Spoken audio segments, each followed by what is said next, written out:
Shut up and sit down.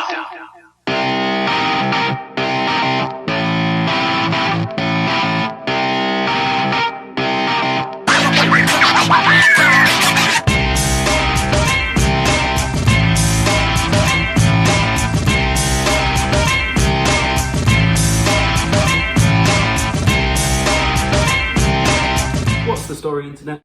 Shut up and sit down. What's the story, Internet? Hope you were all having a wonderful day. I am here with my preview of the weekend's football. I couldn't see any matches, or at least no consequential matches that were happening on Friday, so we're going to get into the Saturday-Sunday matches. There is also a Monday match in the Premier League, so we'll be going over that one as well. So one match I did see in the Bundesliga was Leipzig versus Munching Gladback. Not all consequential because Munching Gladback have fallen down a little bit. However, Leipzig are only 2 points behind Bayern Munich. So if they can beat Munching Gladback, it would potentially put them ahead of Bayern Munich, depending on what happens in their match. And they are playing FC Köln, so they are playing 14th. So you would think that Bayern Munich would win that, but then again, they lost last week and drew the week before, so you never know. So that's a consequential match in the Bundesliga. Another big match that I saw in the Serie A is Roma versus AC Milan. Now, AC Milan have not had a good couple of weeks, losing to Spezia and then losing the Milan derby, only just scraping through the Europa League. But it would get even worse if they were to lose against Roma, because that means it gives the opportunity for Juventus to catch up, and they have a game in hand. It gives the opportunity for Roma to catch up, and it could potentially lose them ground with Inter Milan. So AC Milan desperately need to win this match. And Roma, to be fair, could really do with winning this match as well, because then it would get them closer to the top of the table. So a very consequential match in the Serie A. Moving over to the Premier League. So we have Manchester City versus West Ham. So Manchester City are obviously the favourites. However, West Ham are sitting pretty in fourth at the minute. Only 4 points behind United and Leicester City. And I think that Manchester City would be fooled to completely overlook West Ham, because they have been playing some good football. David Moyes has got them playing a lot better, a lot more cohesively. But Manchester City have also been doing very well. They're undefeated in the last 19 matches, as everyone keeps wanting to remind me. But I think it should be a very entertaining match. Two very good teams going up against each other. I think West Ham's style of defend and counter-attack could counterbalance Manchester City's tiki-taka, Pep Guardiola typical football. So we'll see what happens there. On to the next one, we have West Brom versus Brighton. Very consequential match for the bottom of the table. Brighton are only 1 point ahead of Newcastle in 17th. They are quite a way away from West Brom. They're 12 points clear. However, if West Brom won, all of a sudden they're only 9 points behind. Potentially could get overtaken by Newcastle. Potentially could only be a point ahead of Fulham. So Brighton desperately need to win this, and they don't want a repeat of last week where they had all the shots, all the possession, and still ended up losing. So, but West Brom also needs to put the pressure on, because Sam Allardyce wants to continue his record of not letting teams go down. So I can see both teams fighting for this, and I think it could also end up being quite a high scoring, but still a draw, maybe a 2-2 or a 3-3, something like that. Leeds United versus Aston Villa, two teams that were doing incredibly well at the beginning of the season, and not that they're not doing well anymore, they've just dropped off from the levels that they were at before. So Leeds is only 1 point behind Aston Villa, so they'll want to take advantage of that, even though Aston Villa do have the 2 games in hand. So have to take that with a pinch of salt, of course. Aston Villa will want to get back into the rhythm that they were in previously. So again, two very good teams that I think could give the other one a run for the money. Leeds did have that midweek match, so they'll be the more quote-unquote tired. I know athletes have a lot of recovery power now and everything like that, but still, if you've got most of you starting 11 have just played a match 4 days ago, you never know. So on to the next one, Newcastle versus Wolves. Newcastle will want to win this after losing 3-1 to Manchester United. But then again, Wolves are still trying to right the wrongs that they had to get to the level where they were last year. Same crop of players, new players that should have advanced them, and they just aren't doing what they did last season. So they're only in 12th. They're only 3 points behind Tottenham and Aston Villa. And with this win, could go level with them. Wouldn't overtake them because of the negative goal difference. So they'll want to win this. However, Newcastle also desperately need a win. They cannot be dragged into the relegation zone with Fulham and West Brom and potentially even Sheffield United, although they have everything to fight for, as we'll talk about later. So again, two teams that should be going for it, and I can see quite a lot of goals being scored, maybe a 3-2, 2-2, something like that. On to the next one, we have a bit of a London derby, Crystal Palace versus Fulham. Crystal Palace have been performing relatively well in recent weeks. They beat Brighton, even though they had barely even the possession nor the shots.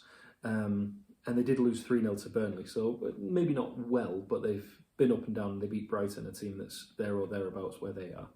So, but they could do with the win to get them level back with where Leeds United are in 10th.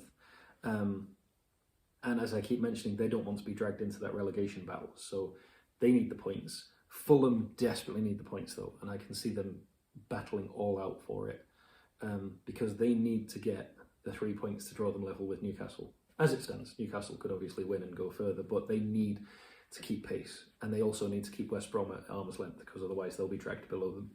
So, next one, Leicester City versus Arsenal. Potentially a very interesting match.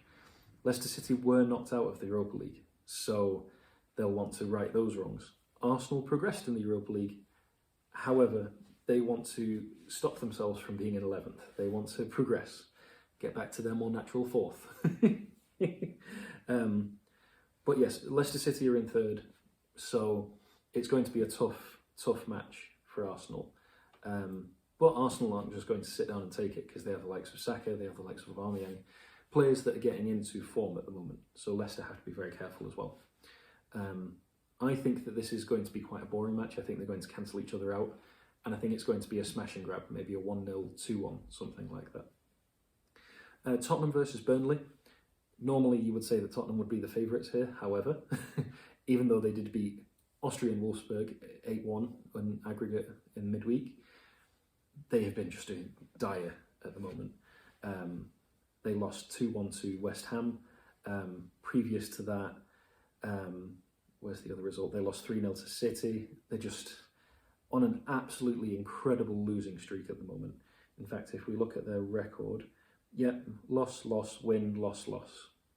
So not a good performance from Jose's boys. And Burnley could take full advantage of that. And in fact, they kind of have to, if they want to keep progressing, and if they want to keep Newcastle and Brighton down in the relegation battle. So I think Burnley are going to do it, but I think it's going to be quite a low-scoring game, maybe a 1-0. I think it's going to be a 1-0 to Burnley. That's my prediction. So on to the big match for the weekend. That's why it's on the board. It's Chelsea versus Manchester United. Now, I would much rather have played Chelsea a couple of weeks ago when they still had Frank Lampard and weren't happy, but c'est la vie. They now have Thomas Tuchel, and he has turned them around a little bit. So, out of his first 8 matches, he's had 2 draws, 6 wins, and I don't think he's conceded a single goal, so he's doing quite well at the moment. As can be seen from Chelsea's recent form of 4 draws and 4 wins and a draw. So I think it's going to be a very interesting match. It'll be interesting to see how the two teams line up. I don't think it's going to be a draw. I think it's going to be potentially a high-scoring game, maybe a 3-2. I think it's going to be one of those, a little bit like the Jose Mourinho versus Chelsea game a couple of years ago, where Ander Herrera just had Eden Hazard in his pocket and Manchester United won 2-1. I think it's going to be a similar sort of thing. Man-mark the hell out of Tuchel's side, and then Manchester United steal it 2-1, something like that. So, but very consequential, because United want to keep pace on City before the Manchester derby next week. They want to stay away from Leicester. They want to keep West Ham and Chelsea and Liverpool down there. So Manchester United have a lot more to lose in this one. Sheffield United versus Liverpool. So this is the match I was talking about earlier, where Sheffield United are sort of up against it. Liverpool are not doing very well at the moment. So if there was ever a time for them to take advantage, it's right now. And I think that if Sheffield United did win, I think this could be the final nail in the coffin for Jurgen Klopp. I don't think that they'd want to do that to him because he is still highly popular, and with the recent passing away of, I think it was his mother, don't quote me on that, I'm not entirely sure to my shame, but with his recent family troubles, I don't think that they'd want to do that. However, from a business perspective, if this is the way that they're going, then they might look at it that way. So it'd be a shame. It wouldn't be a shame from a football perspective, but it'd be a shame for the timing. That's when it'd be a shame. So we'll have to wait and see. I think this could be a great opportunity for Sheffield United if they can take it. So, and then the last match, it is the Monday match, and it is Everton versus Southampton. So Everton will want to take advantage of Southampton while they're down, and they'll be on a mega high after beating bitter rivals Liverpool last week in the Merseyside derby. And Southampton are just so a mixture of unlucky, bad form, just everything is going against them at the moment. So yeah, I think Everton are going to probably rout them a little bit. Maybe a 3-0, a 4-0, 3-1, something like that. If they can get James Rodriguez, DCL, and the rest of them all firing on the same cylinders, it could be curtains for Southampton, unfortunately. But this could be the match where they prove me wrong and they bounce back and get back onto the form that they had. Danny Ings firing all cylinders, James Ward-Prowse banging in free kicks, etc., etc. So, but I think it's ultimately going to be an Everton win, personally. So let's get into the TV channels that these matches are going to be on. So, Manchester City versus West Ham United is on NBCSN and Universal. West Brom versus Brighton is on NBCSN. Leeds versus Aston Villa and Newcastle versus Wolves, that is on Peacock. Leicester versus Arsenal is on NBCSN. Crystal Palace versus Fulham is on Peacock. Spurs versus Burnley is on NBCSN and Telemundo. So is Chelsea versus Manchester United. Sheffield versus Liverpool is on Peacock. And Everton versus Southampton is on NBCSN. And just to remind you, that one is on Monday. So that is it from me. Another exciting weekend of football, some consequential matches, some big matches in all the leagues that I discussed. So yeah, I will leave you with that to sink your teeth into, and I will be back Monday to review everything that I've discussed and preview the next round of the Champions League. So until then, I hope you're all staying safe, keeping out of trouble. Thank you very much for watching. I hope you all have a wonderful day. And until next time, ta-ra for now.